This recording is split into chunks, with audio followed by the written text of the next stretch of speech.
The Congo Free State in 1908 was not a place where men went to find God. It was where they went to see what God had left unfinished.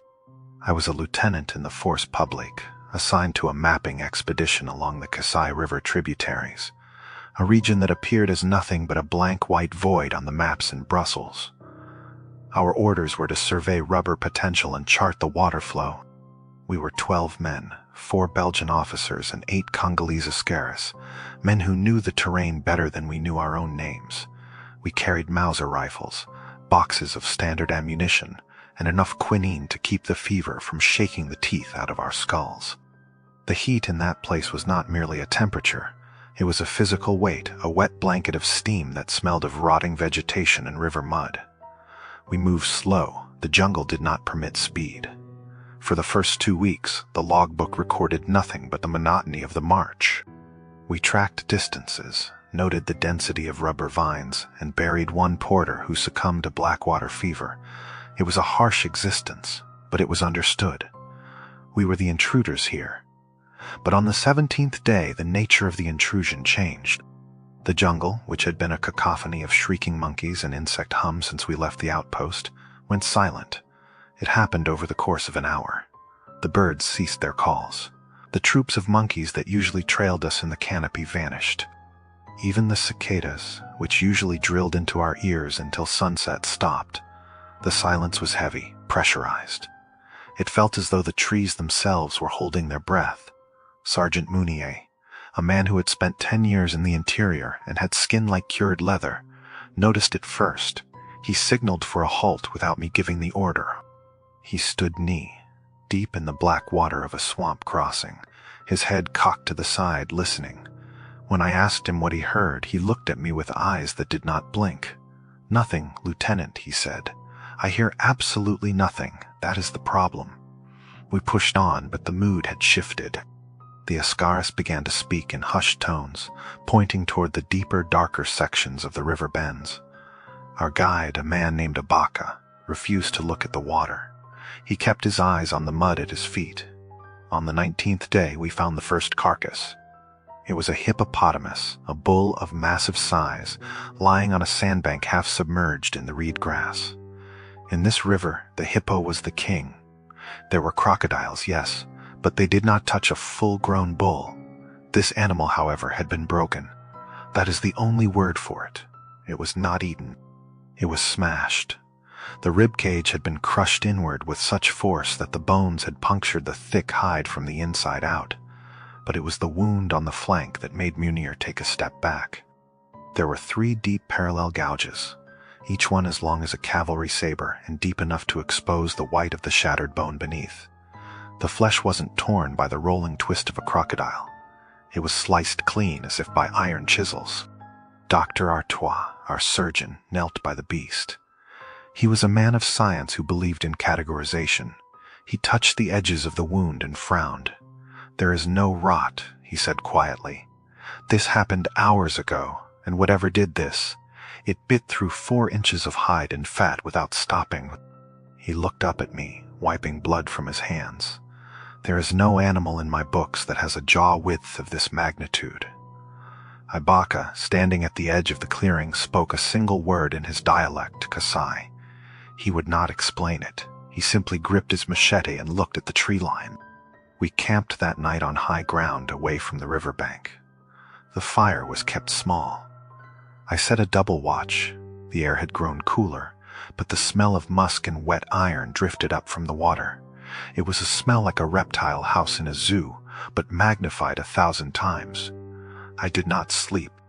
I sat with my back against a crate of supplies, cleaning my Mauser, checking the action. The bolt slid home with a metallic click that sounded too loud in the quiet. Around 03:00 hours, the ground trembled. It was not an earthquake. It was a rhythmic impact. Thud, thud. Rhythmic, heavy, and approaching. The vibration traveled up through the soles of my boots. The water in our canteens rippled. Every man was awake instantly. We extinguished the fire. The darkness was absolute, save for the faint moonlight filtering through the canopy. The footsteps stopped at the river's edge, 50 yards below our position. Then came the sound of something entering the water. Not a splash, but a massive displacement, like a ship launching from dry dock. The river sloshed violently against the banks. We heard the snap of timber, the sound of trees being pushed aside like grass. Something was moving upstream, something that did not weave through the jungle but walked through it. We saw nothing but a shadow that blocked out the stars, a shape that towered well above the 12-foot elephant grass. The next morning the fear in the camp was brittle. The Ascaris wanted to turn back. I had to threaten them with the tribunal to keep the line moving. We were soldiers of the king. We did not run from noises in the dark. That was the lie I told them. The truth was, I wanted to turn back too. We found the footprints at noon. They were pressed deep into the blue clay of the riverbank, 3-toed. The center toe measured nearly 3 feet in length. The print was so deep that water had pooled in the heel. Munir placed his boot inside the print. It looked like a child's toy. Artois sketched it in his notebook, his hand shaking so badly the lines blurred. Theropod, he whispered. Bipedal, carnivorous. But these belong in stone, Lieutenant. They belong in the strata of the earth, not in the mud of the Congo. We made contact at 1600 hours. We were crossing a clearing of tall sawgrass, a dried lakebed surrounded by dense forest. The wind shifted, blowing from us toward the tree line. That was our mistake. The smell hit us first, a wave of carrion and ammonia so strong that 2 men retched immediately. Then the grass parted. It did not part for a tiger or a lion. It parted for a wall of gray. Green scales, the beast rose from a crouch. It had been waiting. It stood on 2 muscular legs that looked like tree trunks corded with steel cables. Its tail, thick and heavy, counterbalanced a torso that leaned forward parallel to the ground. But it was the head that froze the blood in my veins.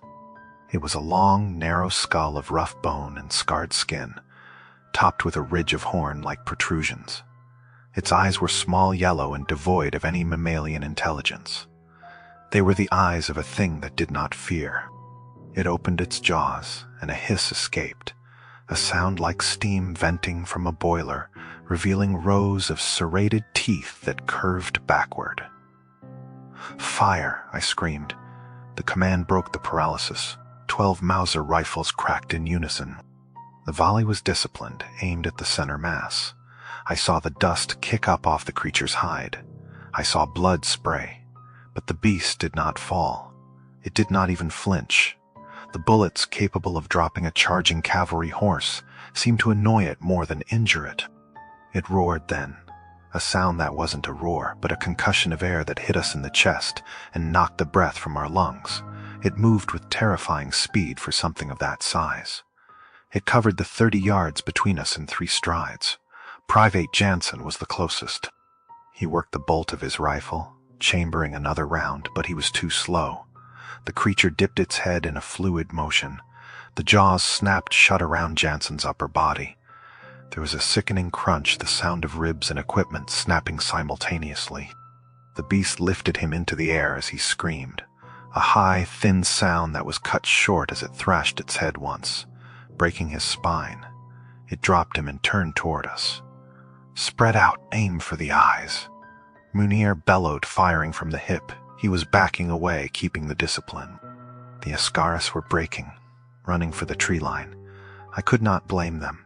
I fired my rifle until the magazine was dry, the recoil bruising my shoulder.